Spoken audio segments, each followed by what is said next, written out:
বাংলাদেশের কোনো একটা দল নির্বাচন করে, মনে করেন যে ডাক্তার ইউনূস ক্ষমতা হস্তান্তর করে নির্বাচন দিয়েই দিল, বাংলাদেশের জনগণ আর তাদেরকে ভোট দিল না, তখন তারা কি করবে বলেন?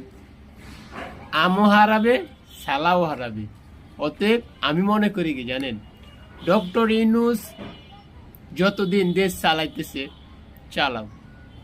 ভারত ভয় পাইতেছে, আশেপাশে যত দেশ আছে তারা বিনিয়োগ করার জন্য বাংলাদেশে আগ্রহী পোষণ করতেছে। এখন ডাক্তার ইউনূসকে বাংলাদেশের 50% মানুষ ডক্টর ইউনূসকে চাইতেছে, কারণ বাংলাদেশটা উন্নতর দিকে যাক। এতদিন বাংলাদেশটা নৈরাজ্যের দিকে গেছিল। মনে করেন যে ডাক্তার ইউনূস ক্ষমতা হস্তান্তর করে নির্বাচন দিয়ে দিল, তারা ভালো চালাইলো না। 6 মাস বাংলাদেশের মানুষ দেখবে। 6 মাস যদি ওরা ভালো না চালাতে পারে, বাংলাদেশের মানুষ আবার তাদেরকে জুতা দিয়ে পিটায় নামাবে। আপনি কি বলেন?